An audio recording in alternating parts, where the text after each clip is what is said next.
Mutts, I am so excited about today because I have so many of my great picture book writer friends here with me today. I was so lucky that for my debut year, I was in two different picture book kind of supportive marketing groups.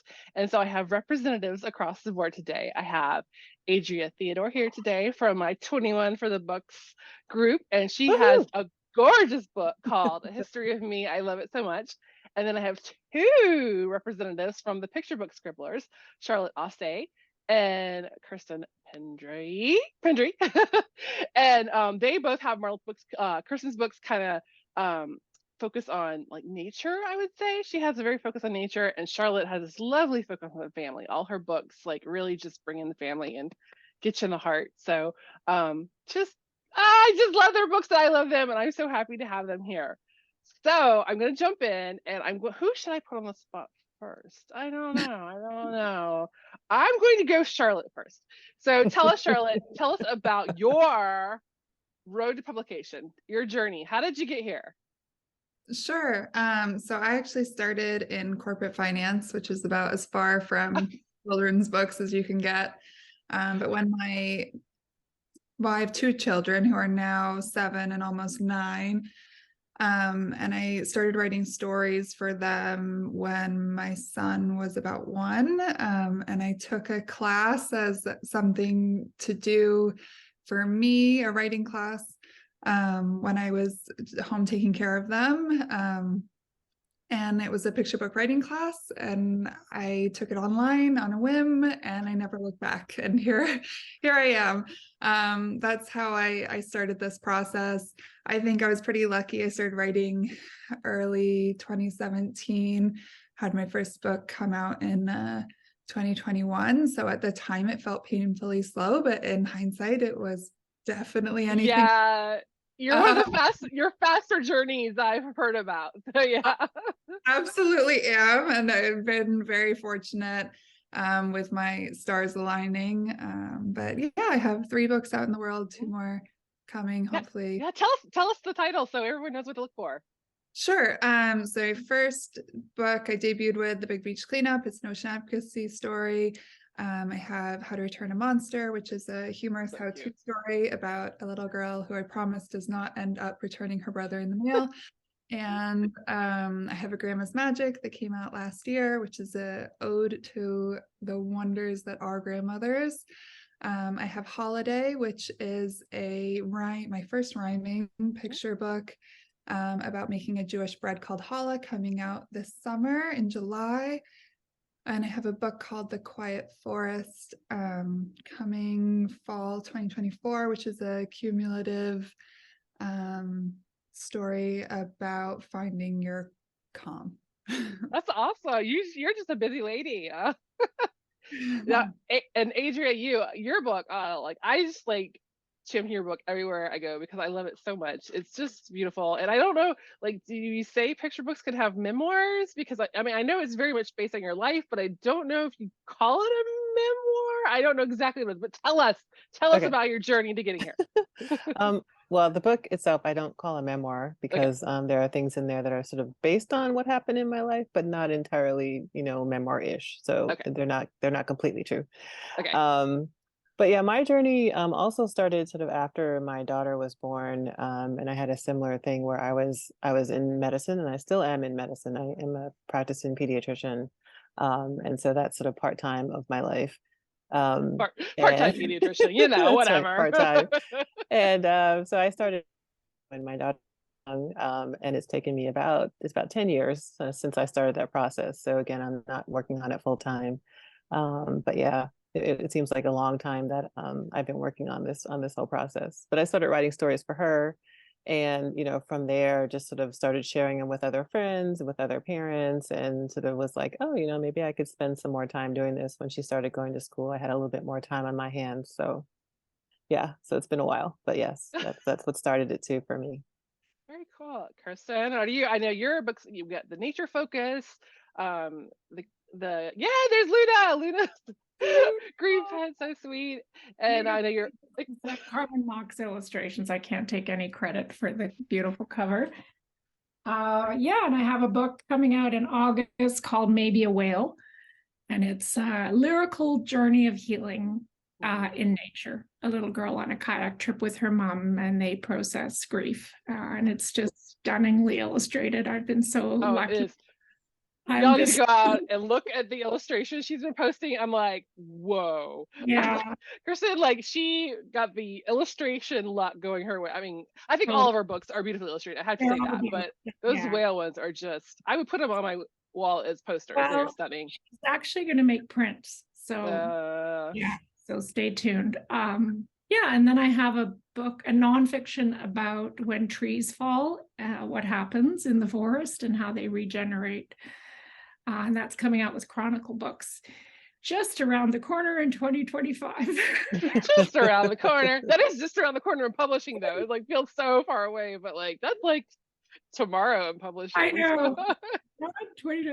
Yeah, and then I have another one not announced, but it's a love story. Yeah, with birds. That's all. Nice. All right, I'm intrigued. I can't wait to hear more about that one. All right. Excellent.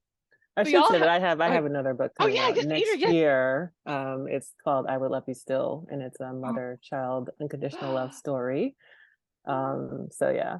I'm not as prolific as you guys are, but yes, I do have another one coming out. Oh, they're so excited. Adrea, I'm so excited for you. Congratulations. I missed that somewhere, so that's awesome. Congrats. I'm excited for you. So, all right, so you guys, lots of books under your belts. It's been going on for a while. Has there ever been a point where you've had like this aha moment? You're like, yes, I get it. I either understand, writing or publishing or marketing, anything about this process we have all for some reason decided to take part in. Has there been a point that you're like, yeah, I get it? Like the moment you're like, yeah, I can handle this, I get it. And if not, that's fair, because I'm like, I don't know. I have totally figured everything out, but I'm not going to tell you. Oh, it's a secret you're not going to share. I don't blame you. I don't think I've figured it out. Every day is a new little hurdle or surprise. And somebody said the other day, it's like when you have a success, it's like winning the lottery, because there's a lot of other things, hurdles along the way. Yes. And I think everyone's journey is different too. Yeah. I was also kind of came to writing through my kids, but I never got the confidence to do anything about it for about 20 years. So if there's anyone out there who, they think that they can't do it, just take your time and, just be confident. I think especially women, we tend to think, well, I can't do that. That's for other people to write children's books, but go for it. And it's a big, it's hard on your just self-confidence and ego. Like publishing is rejection constantly, and I don't know that a lot of people understand that until you get into it, and then it's hard, and you have to be.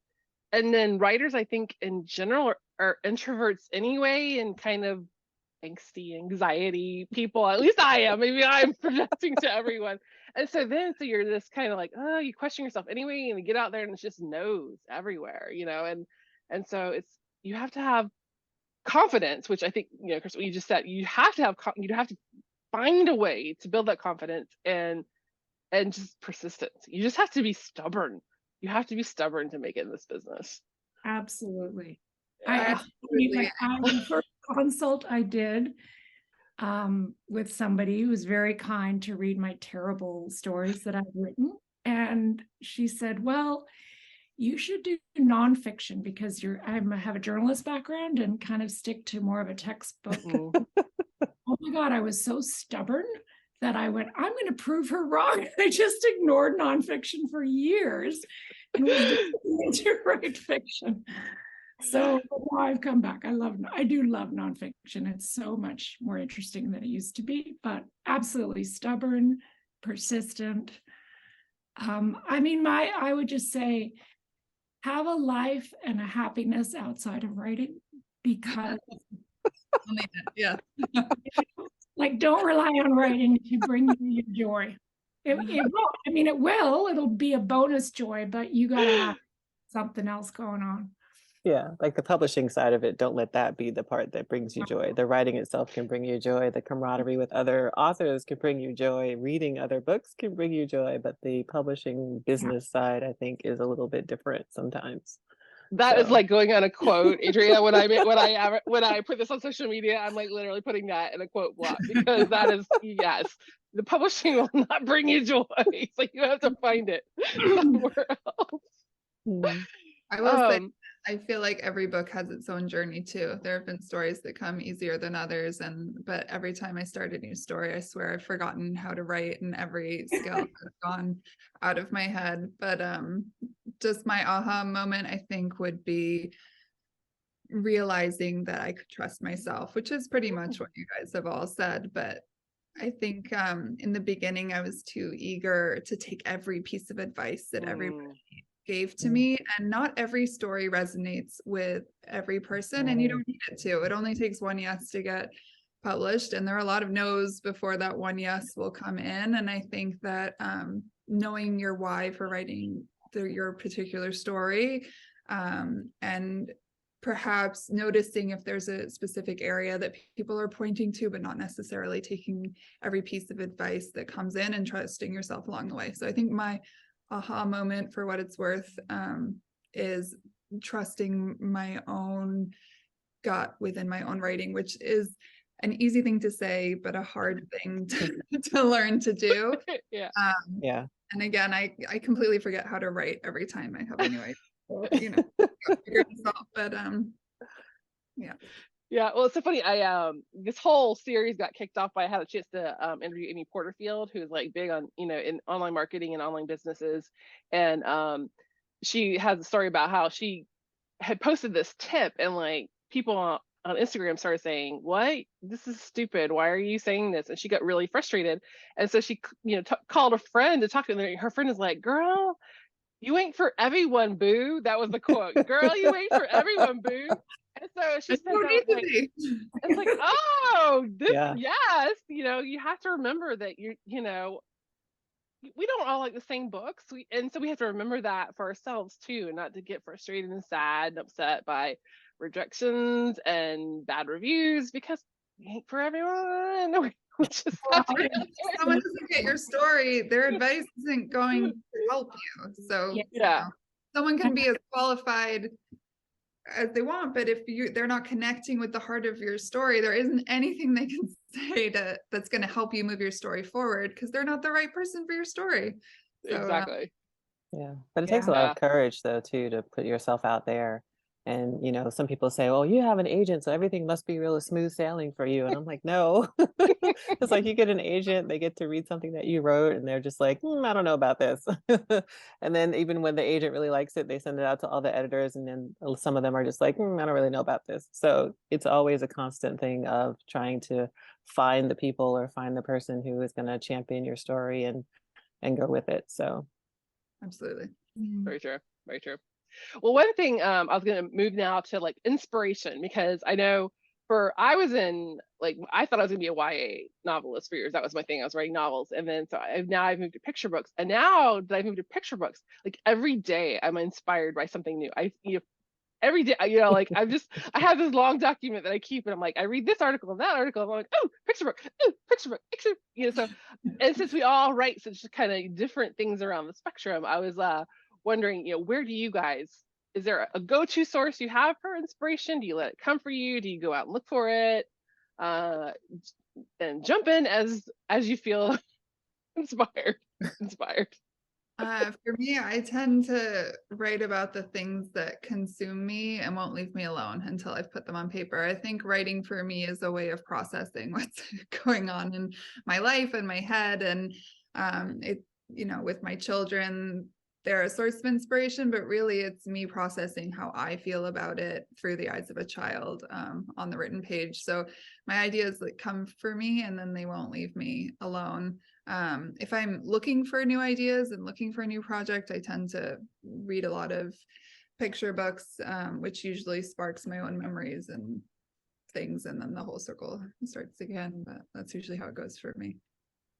Yeah, honestly, for me, it's going out in nature, walking, all of that stuff. But some of my like kind of wackiest, most fun ideas come at night when I should be sleeping.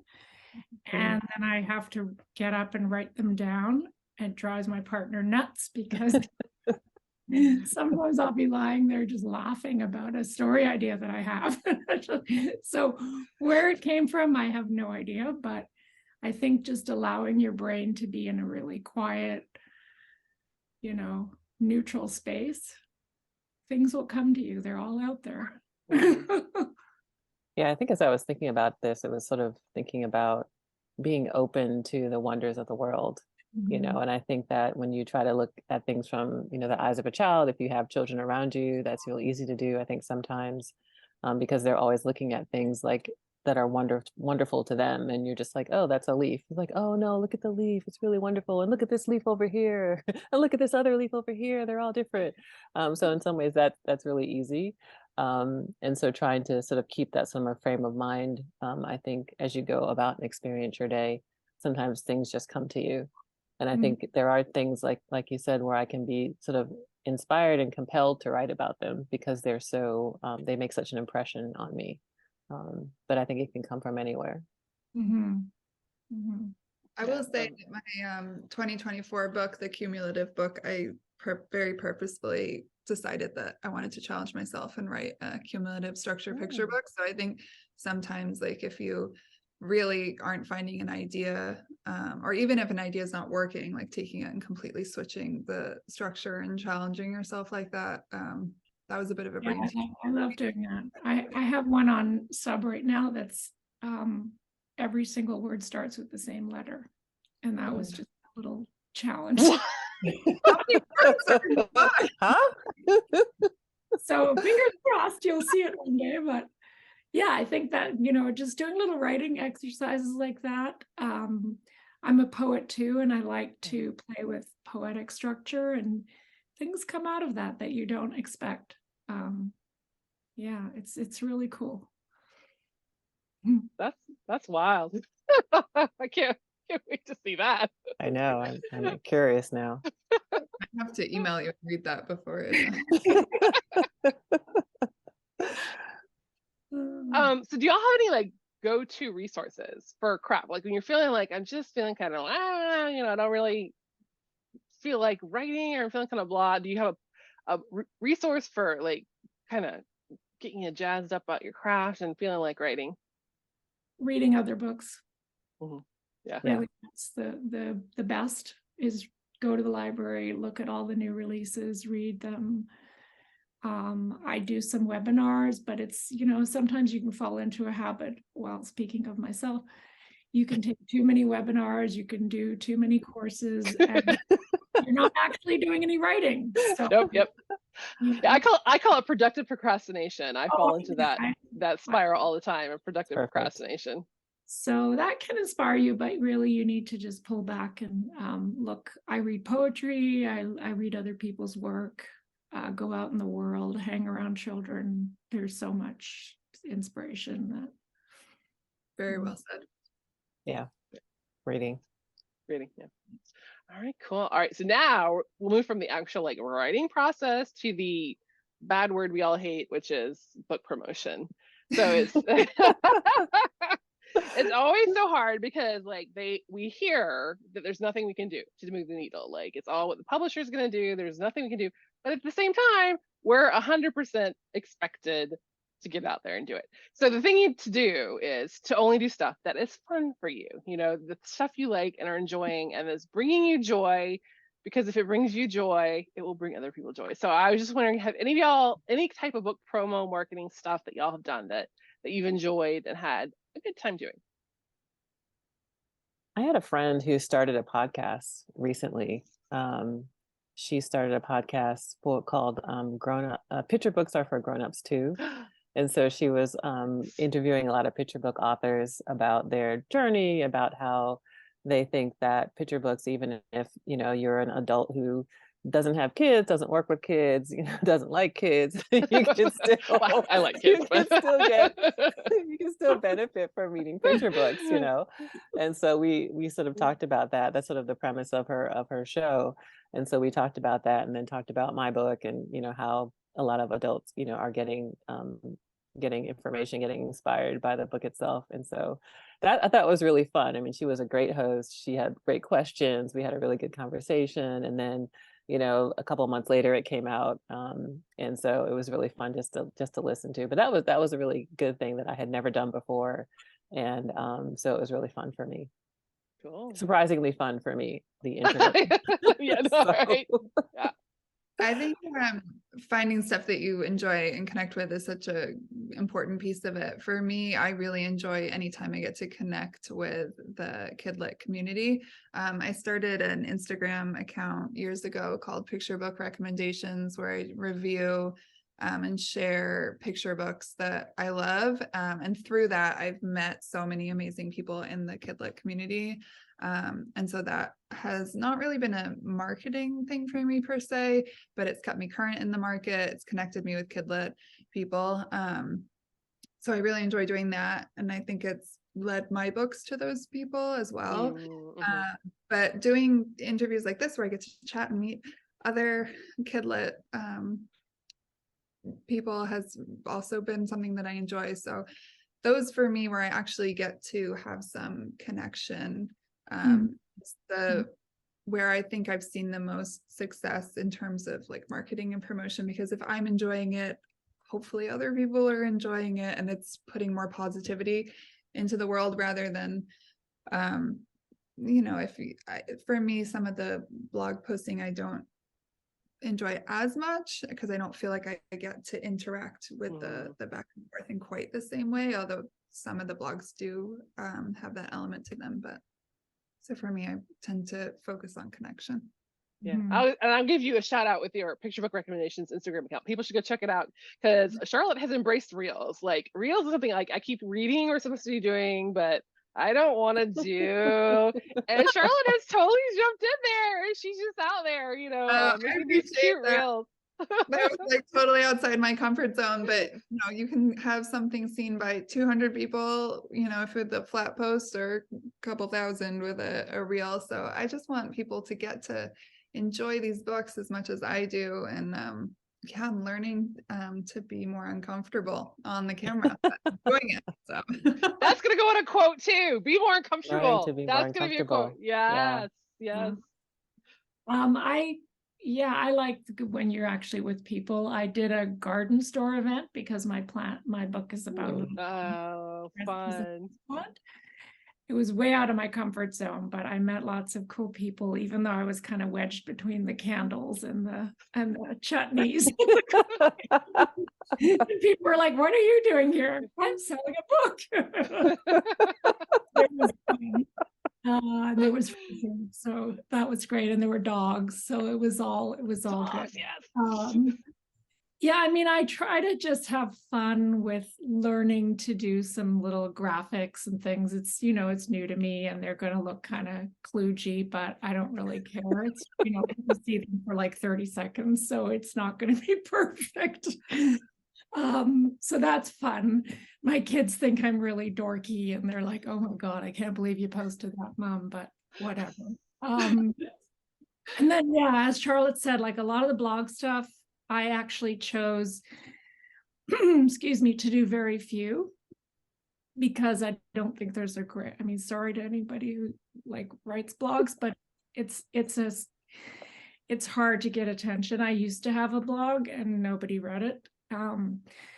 And I did do Tara Lazar's blog, which is fantastic. And yes, really nice. So I did a post there this year about ideas and inspiration, and it was really fun to do some back and forth in the comments section. So I felt like that really connected with people. So be selective about the things that you can commit time to.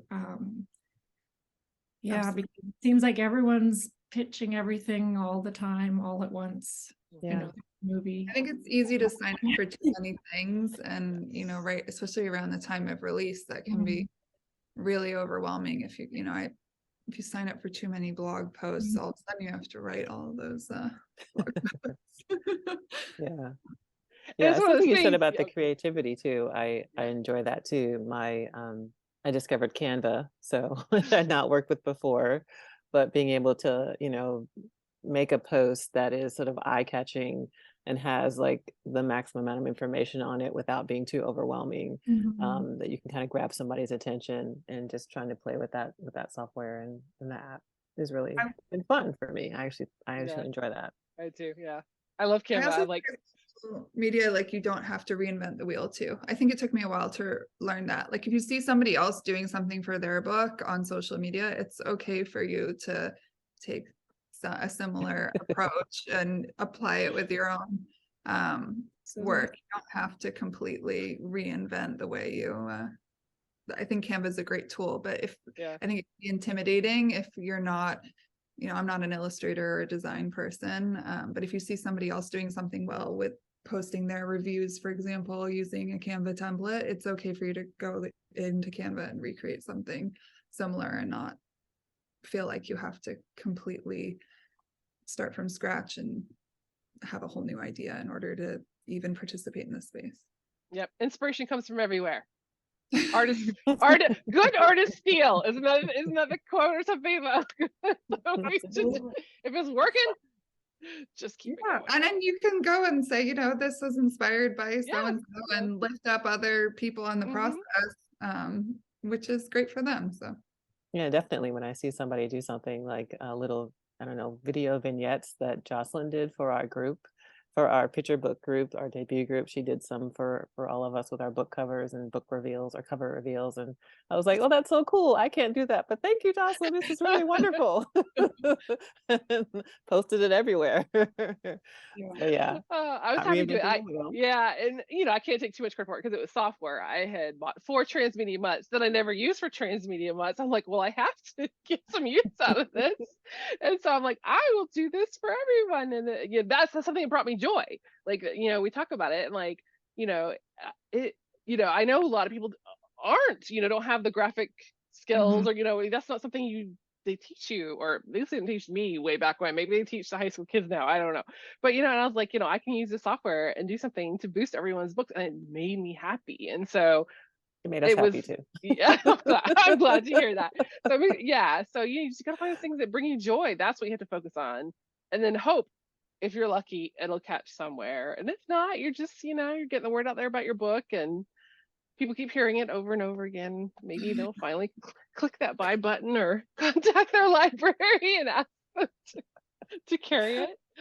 Well, I want to be respectful of your time. We're getting close to 30 minutes. So I want to reach of you if there's any like project you're working on, you want to talk about something specific you want to pump, a last piece of writing advice, kind of a closing. I did want to mention that we're giving away a copy of each y'all's books. We're giving away Luna's Green Pet for Kirsten. We're giving away History of Me for Andrea, and we're giving Grandma's Magic for Charlotte. So excellent. So we will be giving I made my window go away, so I have to hold on. I'm sorry. There you go. I found your faces again. Okay. So we're gonna so we're giving away copies of all the old books. So thank you for joining us. And so anyway, wrap up. Some book you want to pump, project you want to talk about, last piece of advice, your writer's choice. I'll say my last piece of advice for aspiring authors and even for current authors would be to, celebrate every little win that you get. So if you have, gotten a manuscript request from somebody, or if you've gotten, signed with an agent, or if you got someone to give you a good review, I think you need to take time to celebrate all those things along the way, instead of just waiting for the big, I don't know, awards or whatever, because they may or may not come depending on the year. But yeah, take the time to just celebrate, your journey, and the things that happen along the way that are, again, bringing you joy, to celebrate. The good one. I would say, read a lot, but remember why you're writing and remember your own unique voice, because there's a lot of stuff out there that kind of all sounds the same, and you need to have your own writer's voice. And maybe it's a weird, quirky voice that only one editor out of 200 likes. But it's yours, and readers will connect with an authentic voice versus something that feels produced. So yeah, just be true to your voice. Absolutely. Yeah. And I'll say, find your people, stick with them. It's a roller coaster when you start, and it's a roller coaster after the multiple books come out. And I think don't get off until you find your yes, but find the people to write it with. I like that. Exactly. Yep. I can already picture the graphic for that one too. You guys are amazing. You've given me all these little quotes I'm going to keep using for like weeks to promote these things. You guys are awesome. So on that note, I will say thank you very much. Thank you for being with me. I appreciate it so much.